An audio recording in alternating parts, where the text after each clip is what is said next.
Hey, everybody, welcome to the Gift of Gab. I am your host, Gab, and today I have a very, very, very special guest here with me.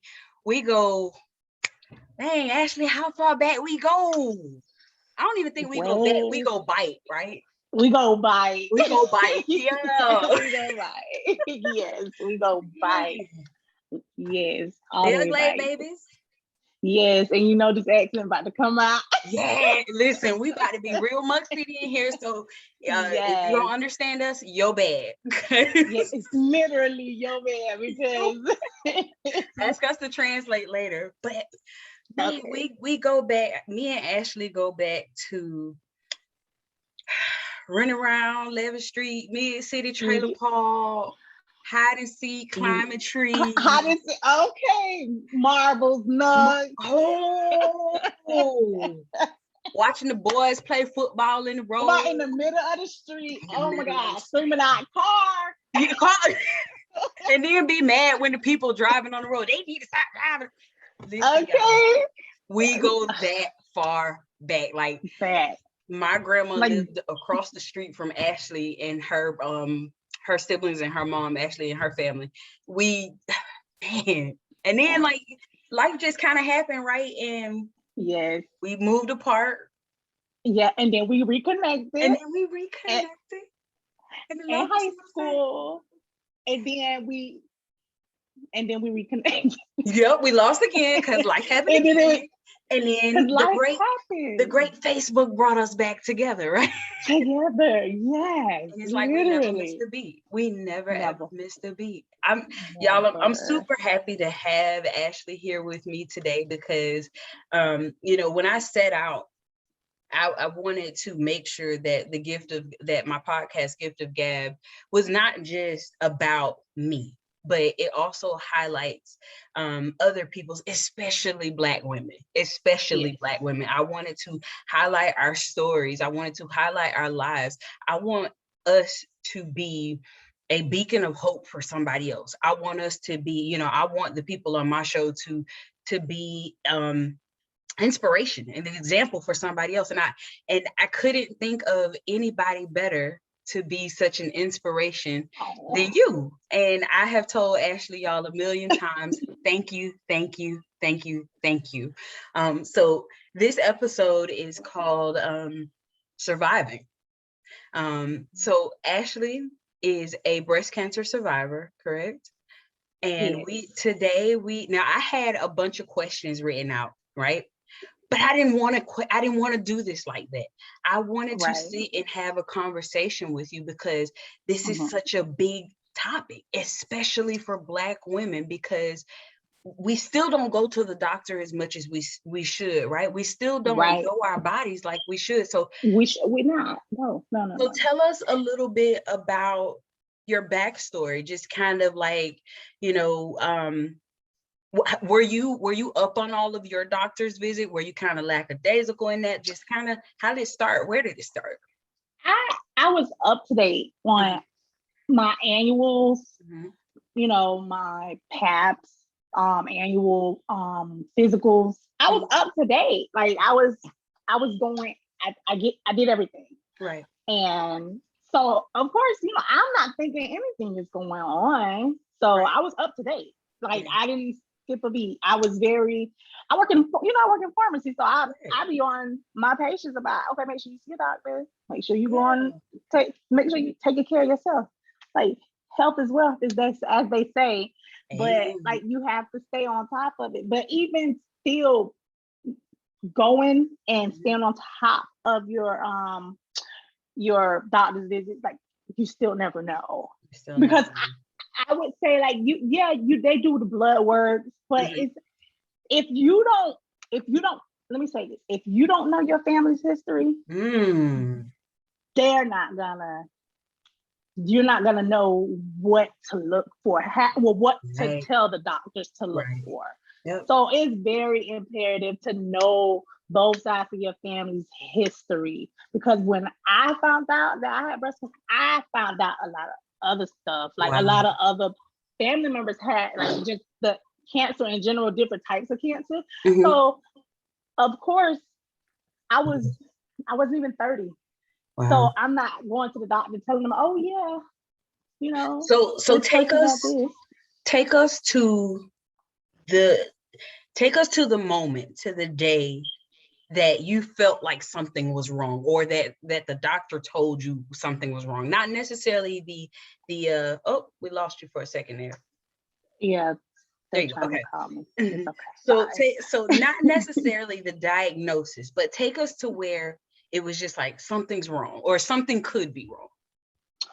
So, because a lot of people have asked me, did I feel sick?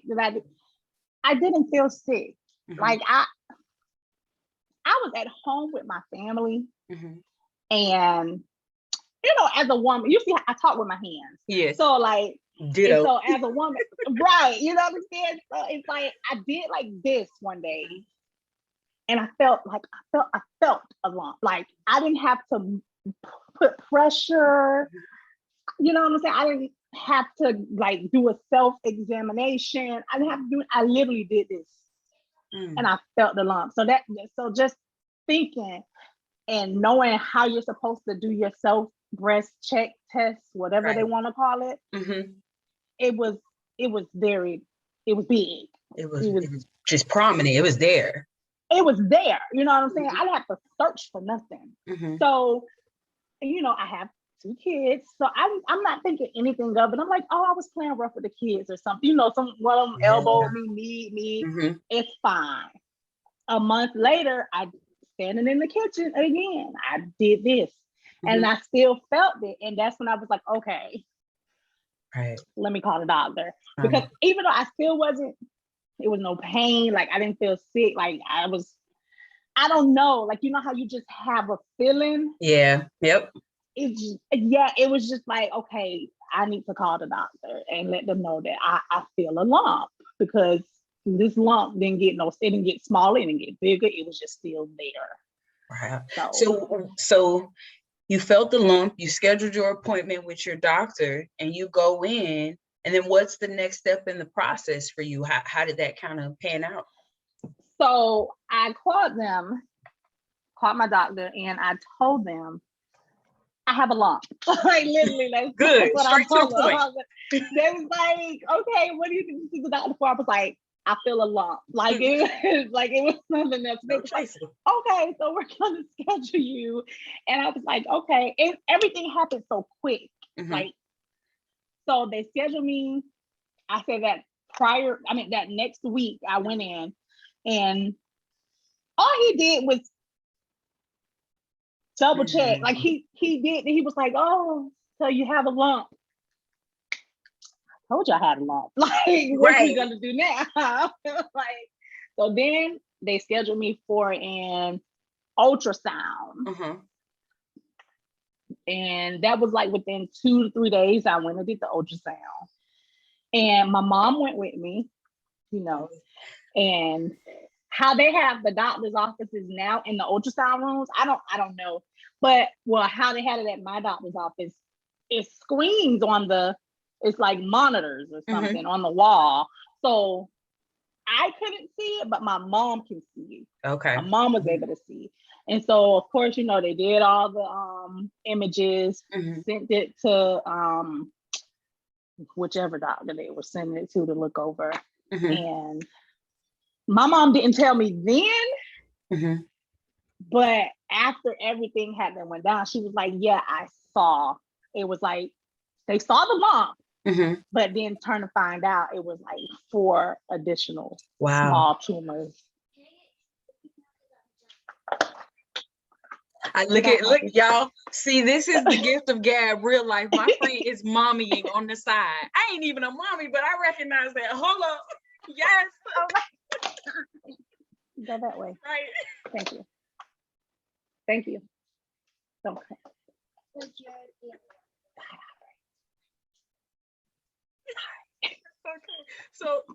So I wanted to point out something very important in what you just said, because I have experienced, not with this same circumstance, but I have experienced where I have gone into a doctor and said, hey, this doesn't feel right.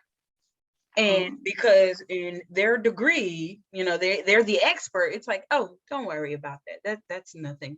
Or they just touch you. So it's really important that we, and I hate that I didn't bring the statistics with me, but how we as Black women are underserviced when we go to doctors, and it's just, they just dismiss us. Like, they're just like, oh, like that could have easily turned into, oh, that's just nothing, it'll go away with your period. Because how many times have I heard it'll go away with your period, right? Exactly, because everything is hormonal. Everything is hormonal. So in that moment, did that make you want to go to another doctor, or were you confident enough in this doctor because you had history with him?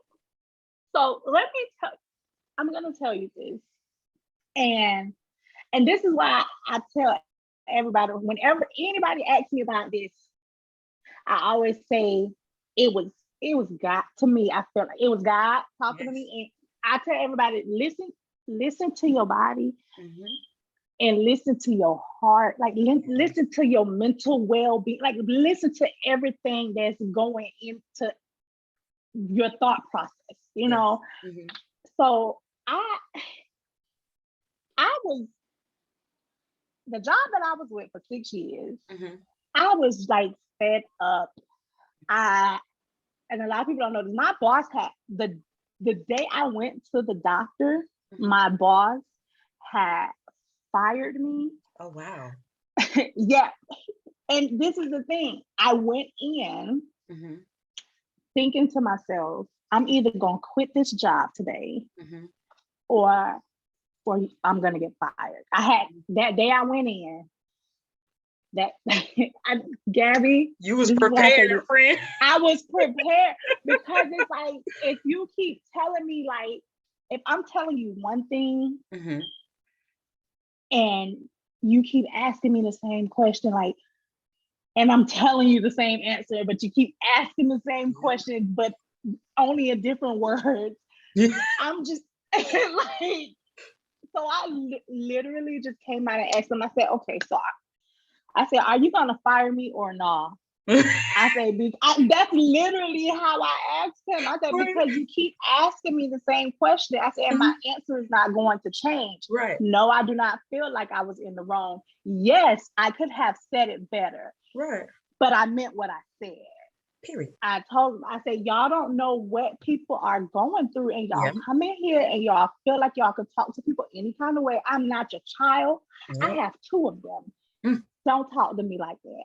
My name is not your child's name. I am your employee. Don't talk to me any kind of way. Like, you only 4 years older than me anyway. Like, don't talk to me like that. Or you're dealing with this information right now on the side. Right. And this one over here is just not giving you any grace, space, room to breathe, nothing. That's the thing. Granted, they didn't know, but why do I have to tell you what's going? Like, why do I have to tell you what's going on with me for you to show me the respect that I'm supposed to have right now? Just be a good human. Yep. So he fired me because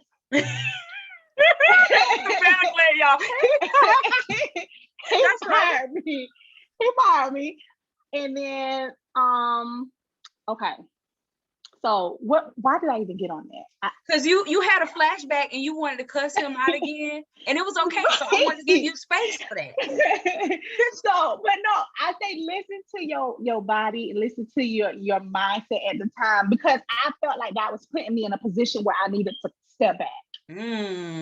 So it wasn't the fact that I felt like I needed to get a second opinion. I was listening to God, I was listening to my body, and I was listening to my mindset. That's right. That's what it was. And I was like, something's not right. Like, when I left my job and when knowing everything that I was going through, like, I had already had my mind set that, okay, God is going to put me through something. So, and it didn't matter, like, what my husband said. It didn't matter what my family said. Like, I just felt it in my whole being that I was about to go through something. And God let that man fire me. He let that man fire me because he knew I was gonna be going through a lot of stuff. Yeah. He knew he knew you needed time to do you. And it's so important that like you said, listen to yourself. Right. Your body will tell you when something's wrong. Your heart, your mind will tell you. And that's why it is so important. People, use your PTO. Go check on you. Even if you don't have a doctor's appointment, take time to sit with yourself. Right. Because you tell you everything that's going on with you. But we live in a world right now where everything is always go, go, go, go, go, go, go, go, go. And as long as as long as you ain't coughing up blood, you're healthy enough to go to work. You're healthy enough to be super mom, to be super dad. But take time to slow down and figure out what you need for you. That's so important. Listen, Gabby is an advocate for PTO. We deserve more PTO. We do. We definitely do. And we deserve another day in between Saturday and Sunday. Like, why would y'all not give us an extra day in between Saturday and Sunday? We need that. I don't care if they add an extra day to the week to give it all. Like, we deserve an extra day off. We do. It's people don't understand. That's why I don't know if you've seen my posts lately. That's why I'm like, listen, don't let that job stress you out. No. Don't do it. No. Don't do it. I'm not doing it. I'm not doing it. When it's time to go, it's time to go. It's time to go. So okay. So the next step in the process, you have gone to, do your imaging and stuff. And then let's talk about the test results coming back. And, to your surprise, there wasn't just one lump. There was 4 more, or there are 4 in total? 4 more. Oh, so 5. 5 in total. Okay. So tell us about this. So they did the imaging. I took the imaging to the breast specialist. Now, when I say, everything went fast. Like when I went the first time I went to the breast specialist, I thought I was just doing an initial consultation, talk, go over my imaging. Girl, no, he was like, okay, let's go do the biopsy. I was like, biopsy? I wasn't prepared for that. Okay. I ain't even got on a good bra, sir. Calm down. I really did it. Hold on. And then you got interns in here too. Hold up. But no, so they did the biopsy. I think I went by myself that day. They did the biopsy, and 2 days later, my breast was in so much pain. I was black and blue. It was in so much pain. So they did it in one area. Okay. So 2 days later, he called me and he's like, to come in, do the results, whatever. So he gave me the results. And I was like, okay. So my husband came with me. And still at this time, nobody had said anything to me about 4 additional biopsies. Oh, wow. Okay. 4 additional lumps. So when I went back in, my husband went with me, and that's why I say, listen to your body, listen to your mind, listen to God. My husband kept saying, because he's trying to encourage me. He's like, it's benign, babe. It's benign. Don't worry about it. It's benign. Love a supportive husband. Listen, but all that's going through my head is, I've never been written up at my job. I never had a talking to. I've never been complained on. And this man fired me. And now I'm sitting at the doctor's office waiting on results. I say, nah. No, it's not. It's not benign. Right. I knew it. I knew it. Because everything that had transpired prior to that. So it was just so we go in the office. So he sits me down, and my husband was sitting next to me, and the doctor said, these were literally his words. He was like, okay, so we got the test results back, and it comes back, it's a cancer. I say, what? He said, it's cancerous. I promise you, I didn't hear any. I don't even know what this man said after that. And thankfully, my husband was there because I took off. I just ran into the bathroom. I was boo crying. Right. And so then they went over. So we're thinking it's just still at that time. We're still thinking it's just this one lump. Mm-hmm. And so they sent me. He called the oncologist. He said, "Hey, I'm gonna send Ashley over to you. Boom, boom, boom. Mm-hmm. I need you to do this. She need a mammogram. She need this. She need that. She need this." So everything right now is just based off of ultrasound. I haven't even had a mammogram yet. Oh, wow. Okay. So exactly.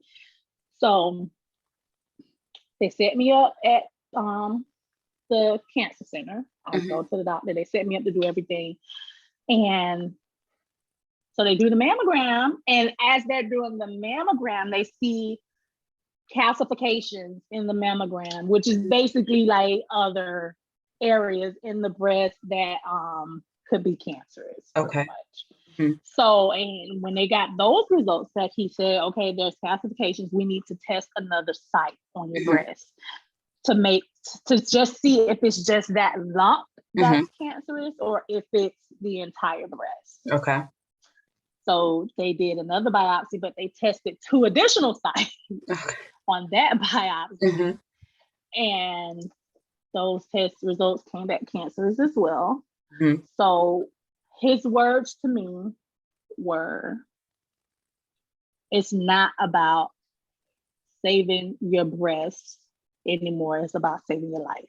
Wow. Because we were just going to do the lumpectomy. We were just going to remove the lump and I'll just keep my breast. Right. But to hear those words. Yeah.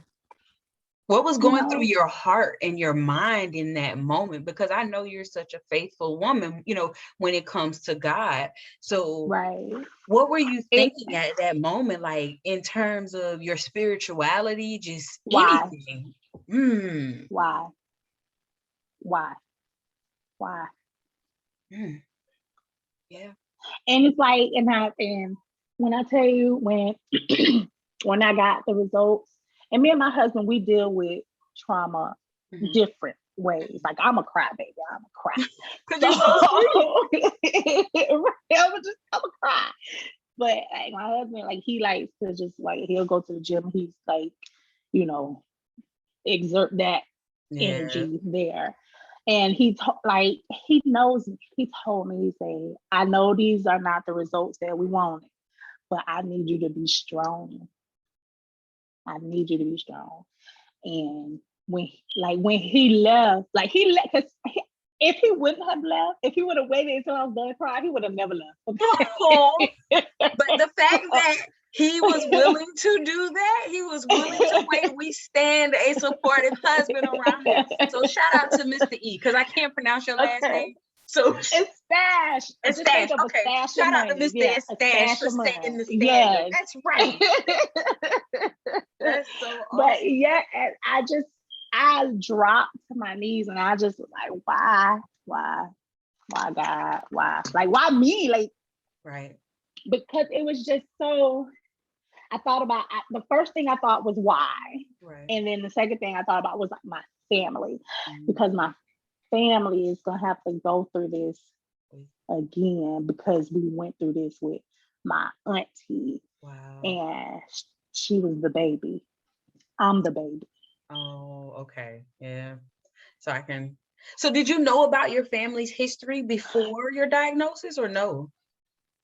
I knew about my, okay. So, we go way back. Right. So, that I'm closer to my mother, my maternal side. Right. So I didn't know really about my father's side. So my aunt, my mom's baby sister, I knew about her. That's the only one I knew about. Like, I knew about like my immediate, family. And I feel the only reason, because I was an adult when she went through it. So I was grown. I had graduated high school and everything, when she went through it. And she had stage 4. She didn't tell nobody until it was too late. Wow. Like she had a mastectomy. She went through radiation. She went through chemo. My son was 3 months when she passed. Oh. But it had been not 2009 to 2013. What's it? Wow, that's about 4 years. So wow. Okay. So after you, man, let me just tell you, you are super strong. You are super strong, but and I don't mean that because I know we get caught up in being a strong Black woman, like, but I mean strong, but I gotta get through this. Yeah. And strong enough to be vulnerable, not just strong, like I gotta do this by myself, but you thought about, yeah, my family gotta go through this with you. And that's a selfless thing to do, right? To think outside of yourself in that moment. Right. So I just, man, okay, so you got your diagnosis. What are some of the things you had to go through, like surgery and, you know, medicine, and just talk to us about the things that your body, that you not just your body, but that your mental health, during this time. Girl, let me tell you. Okay, so it's a lot. I'm not like, I still think about, I mean, I was the type of person that said anxiety is not real. I was the type of person that said depression is not real. But you don't know what your body is going to go through when something hits you like that. Yeah. Like, so I had, originally we were supposed to do the lumpectomy. My family came down from Tallahassee because I'm like, it's an outpatient surgery. Y'all don't need to be here while y'all here. It's not gonna take long. I'll be leaving. And 2 days before I was supposed to have the surgery, that's when I found out that I had to have a mastectomy. They had to remove my breast. Okay. So when he called me, I called the doctor back and I asked him, I said, is there a way that we can just remove both of my breasts? And he said, Ashley, for you to be this young, that is a very good idea that you even thought about that. Wow. It was he was going to suggest that because if it comes back, come back in the left breast, and who wants to go through that all over again? Right. So I had my surgery. So like leading up to the surgery, I was fine. Like I was fine. I just knew mentally I was not fine. I would have my days, and like you said, shout out to those supportive husbands. And my husband was like, he knows I'm very like, I get irritated fast. Okay, and this is like before anything ever was diagnosed with me, but I get irritated fast, and he know, like, he would just take the kids. He would just let your mama have a moment, like, you know. Yes. Yeah. So,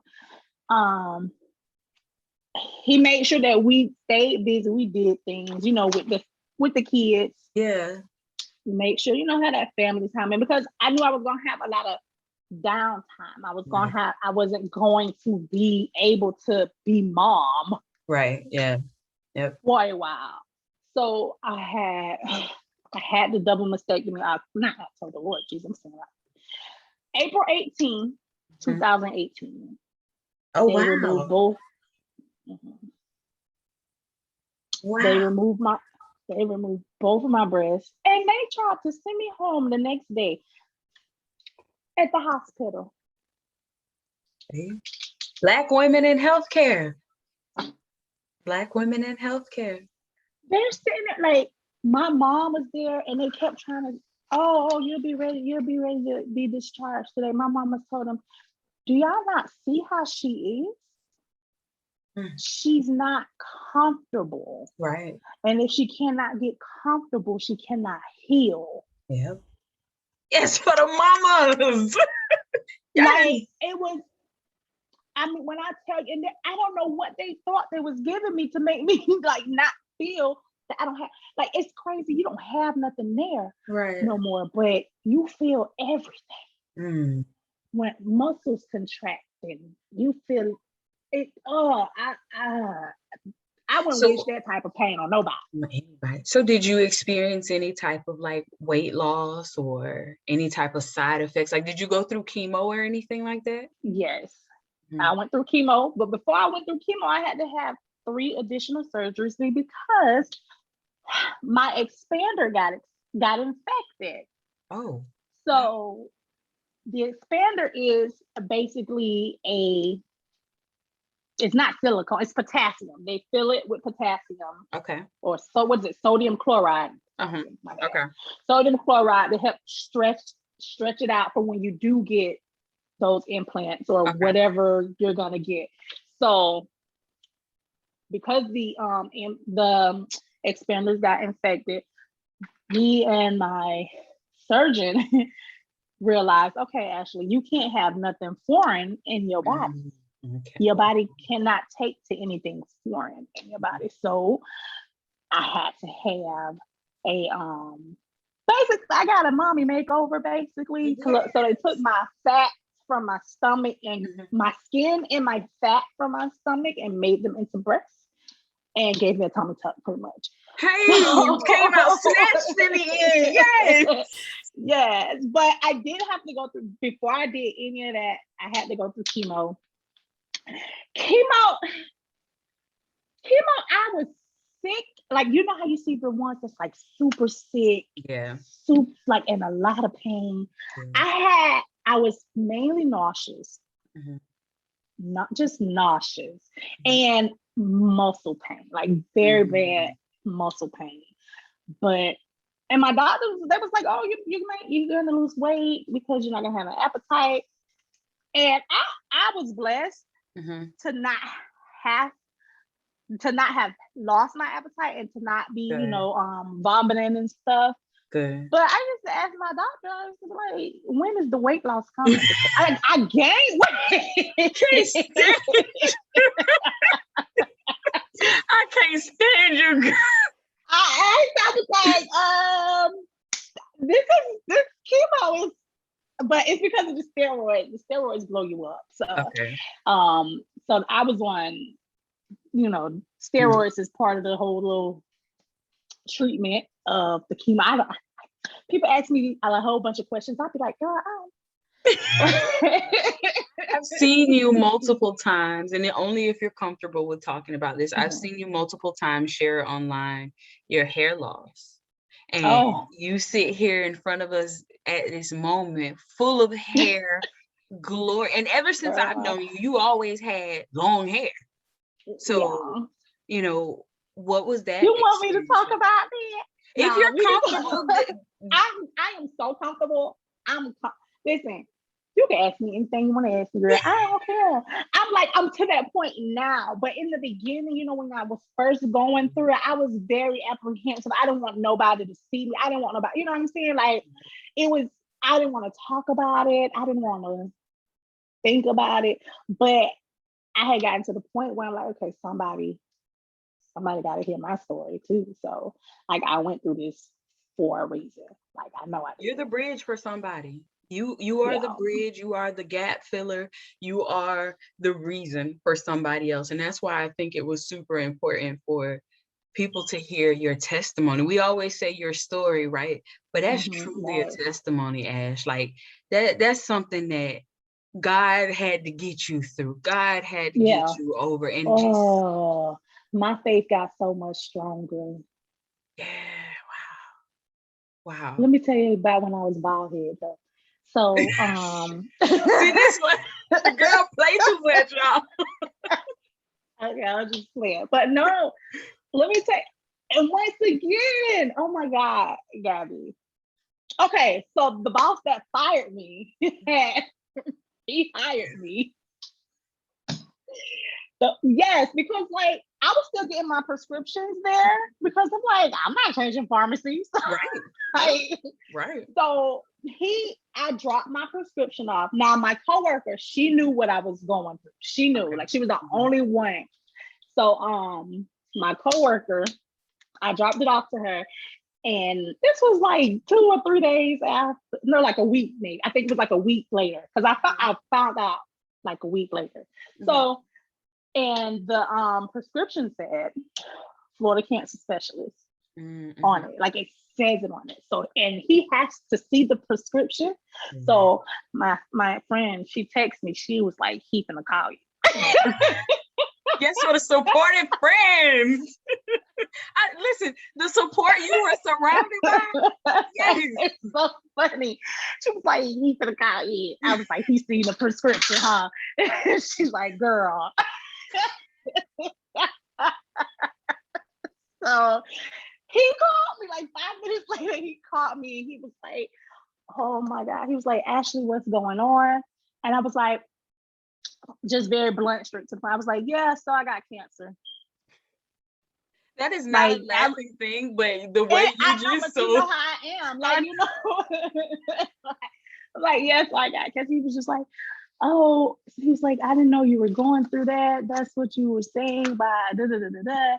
And he was like, oh, okay. So he was like, I'm not gonna put it in that as a termination. We're gonna just put it in as like a medical leave or something like that.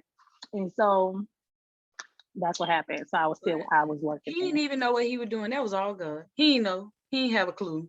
And after that, I asked him, I was like, why did you even fire me? Like it had nothing to do with him. He was like, that was a bad day.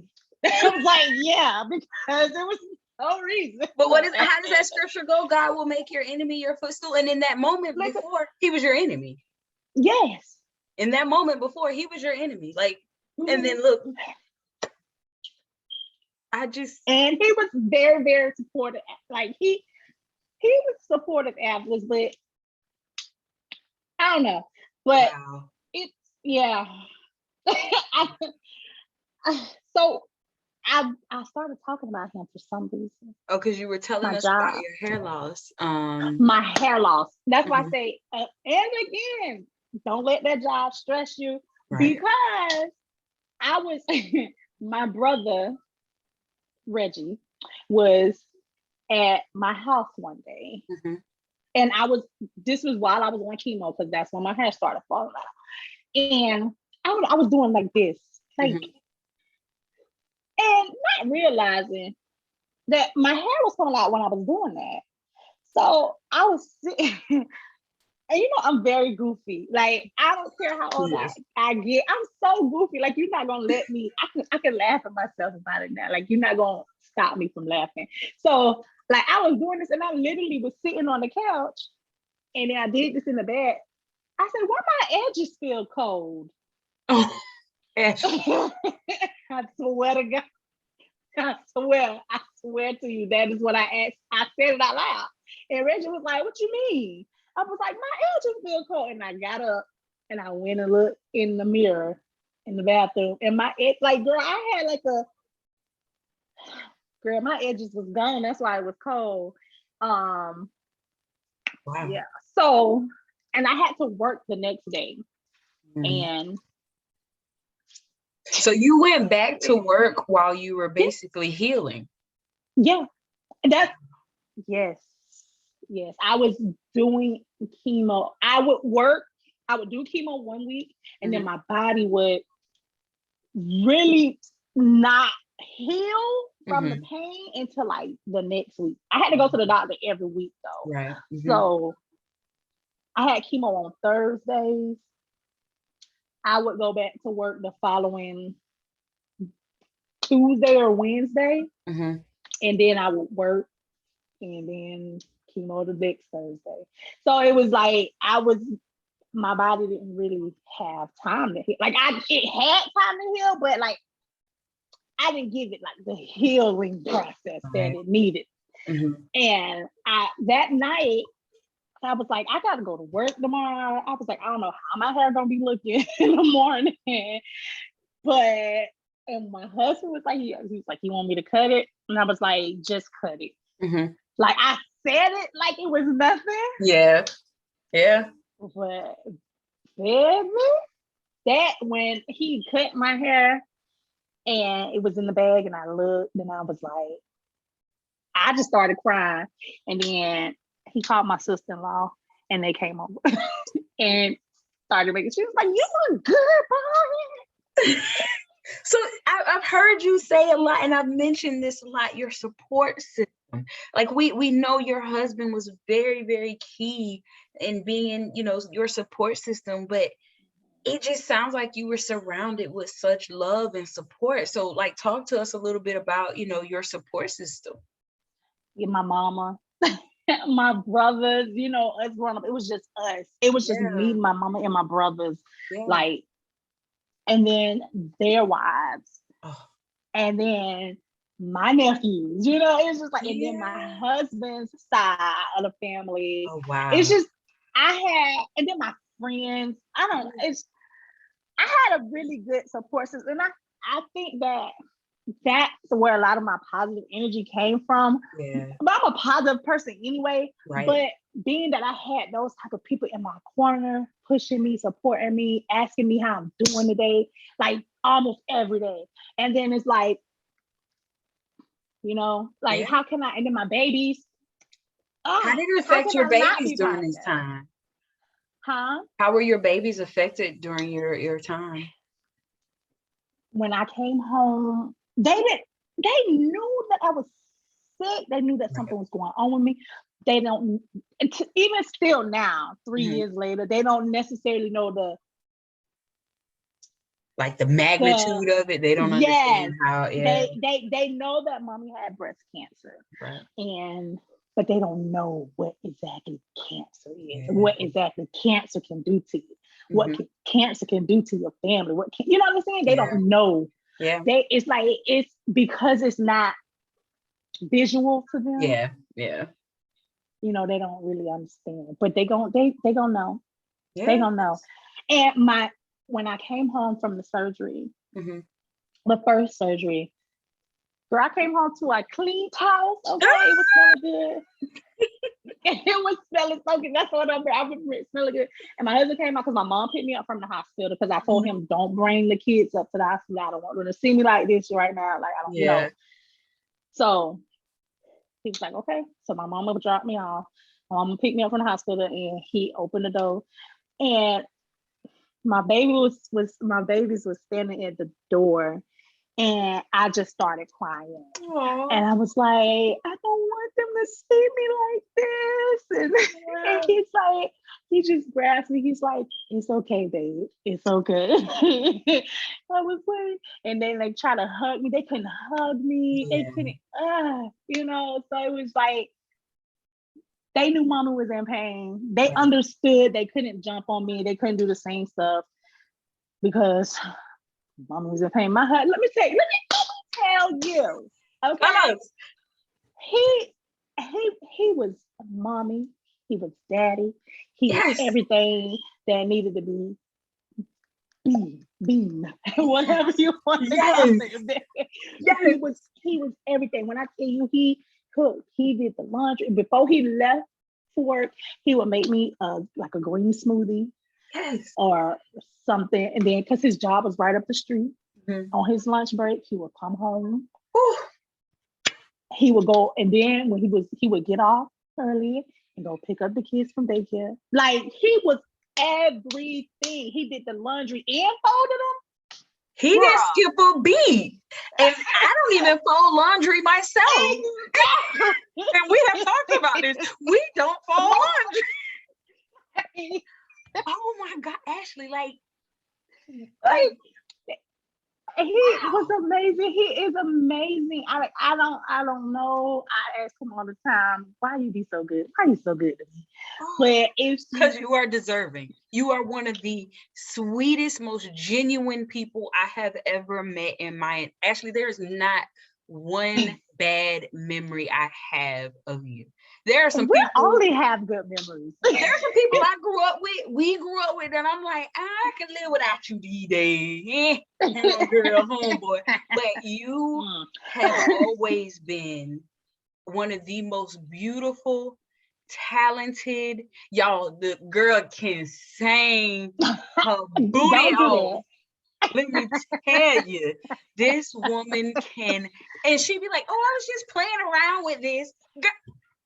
Girl, playing around? Are you serious? Y'all, this woman can sing. We need her to sing. The world needs to hear you sing more. But you are truly one of the most genuine and loving and just full of light people that I have ever known in my lifetime. And I'm super grateful that you came out on the other side of it.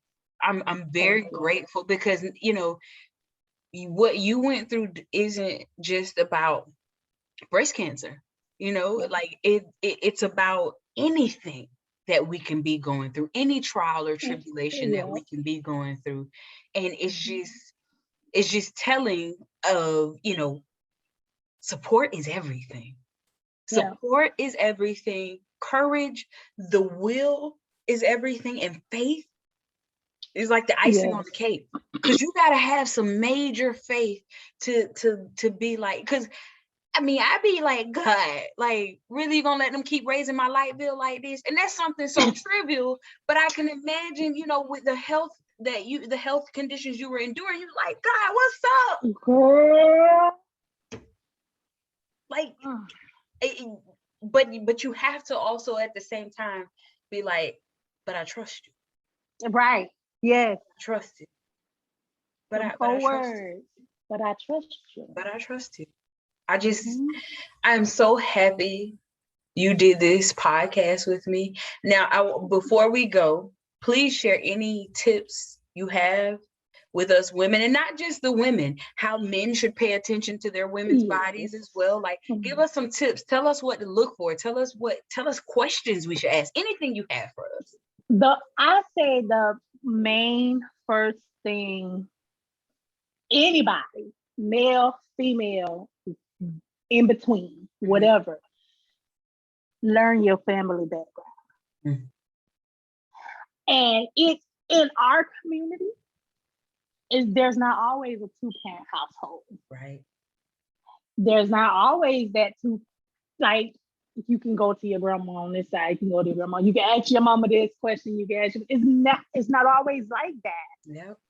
So if you know, like, ask questions. Just ask your family, ask your mama, whichever parent you closest to, ask them. Ask them questions. Because that when you go to the doctor, like when you go to the doctor, you filling out a form, you know, that first form, if there's anything in your family history, check it. Don't be scared to check it. Yes. Check it. Check what you notice in your family history. Check it. It's not like, and then like I said earlier, know your body, trust your body, and trust your God, and definitely trust your mind. Trust it, because it knows. If you know that there, like, I was 29 when I found out. So if you know that there's there's cancer on either side of your family, breast cancer, let these people know. I feel like the doctors should do mammograms earlier than the age of 40. And then some people go, oh, they do, you just have to mark it. But why do you have to mark it? Right. Yeah. Why do I have to mark that? Like, that's a very serious health issue for women. Yeah. Like, why do I have to mark that there is prior breast cancer in my family? I don't understand that. Be your own advocate. Speak up. Like, if you know what I'm saying? Like, don't wait until the last minute, because it could be a little too late, God forbid. Absolutely. I love that you said, be your own advocate. Nobody gonna look out for you like you look out for you. Exactly. And that is super important. And I will just say, you know, I recommend ladies, check your breast often. I know, like, the doctor tells us to do it like once or twice a month. Every time I am in the shower, I am feeling, I am touching, because like, I'd rather know early. And, you know, and not just, like I said, breast cancer, it can be anything at all. I will tell you, I've actually like experienced some stuff when I got older by paying attention to my body. Like I recently found out that I had like a crazy iron deficiency, like super low to the fact that and I've never publicly said this, but I started losing my hair. I cut my hair off because I didn't want hair anymore. And then when I cut my hair, I started losing my hair. And I'm like, hey, this body, I done had these dreads all day long. The moment I cut my hair, and come to find out that basically, so you have regular iron that, you know, you have your regular iron count, and then you have iron reserves. So of course your iron reserves kick in when you have low iron. Well, not only was my iron low, but my iron reserves were low. So you're supposed to have like something like 30, it's like 32 something or another. My doctor explained to me, it's supposed to be like 32. I was at barely 18. Like, so, and that contributed because I couldn't understand, like I was in the thick of being depressed and dealing with anxiety and things like that. But when I tell you I couldn't focus, I couldn't sleep, but I always felt sleepy. I had no energy to do anything. And I seriously just thought it was just depression. I thought it was just anxiety. But it turns out I had an iron deficiency. And it's just because I took the time to slow down. Right. You know, okay. And that's something major too. Slow down. That was the biggest thing. It was like, slow down, just because it could have been anything, you know, and I'm super grateful that it was that, but it was just that moment made me realize, slow down. Slow down. Like your body is trying to tell you some stuff and you like, I know what I'm doing. I'm your master, you're not mine. So I know that is very, you know, that's definitely not on the scale of breast cancer, but for me that was shocking. You know, a 30-something-year-old woman, like, where's my hair going? And, you know, you go to the beautician, because I'm old, y'all, I say beautician. You go to the beautician and she like, oh, the beauty parlor, I gotta grow your hair back. And I'm like, all right, well, let's do it. So my hair ain't growing back. She using every product she can find. My hair ain't growing back. But what's going on with my hair? So it was simply it was being an advocate for myself. Like I can't just take the beautician's word. I gotta go find out what's going on with me. So I recommend ladies, like, pay attention to yourselves. We take so much time to be mommies, sisters, aunts, caretakers, period. If you don't take care of you, you won't be here to take care of anybody else. You gotta slow down and take care of yourself. So Ashley, tell the people any favorite organizations that, you know, you support that you would like us to donate to, or anything, any type of projects that you are spearheading that we can be a part of. Let us know. Okay. Well, there is a foundation that did look out for me. I don't know, supporters, man. Supporters, you know. The Pink Queen Foundation, they are on Facebook. They like adopt families during like the holiday time, and they gave me a little basket and stuff, you know, for when I was going through chemo and that, like just stuff like tea for when you're nauseous, you know, like stuff that would help you get through it, you know what I'm saying? They like a bath soak and everything. And Toys for Tots, I don't know, like this girl, her mother actually like donated, like they did all of the Christmas shopping. Like I didn't have to do anything. She was like, my mom want to do your family for Toys for Tots. Like, oh my God, man. So I don't know. I mean, just anything that can further research, any foundation. I definitely heard you say the Pink Lady and Toys for Tots, but anything that furthers the support of the research of breast cancer and just making sure that, especially when it comes to Black women, that we are taken care of. So Ashley, I cannot thank you enough again for being a part of this podcast. I thank you for having me. You are always welcome back to the Gift of Gab. Girl, even if you just want to come sit on here and tell jokes, because you know Girl, how 'cause we I be big. You are always welcome back to the Gift of Gab. And to y'all out there, like I always say, take care of yourselves and take care of each other. Peace. will.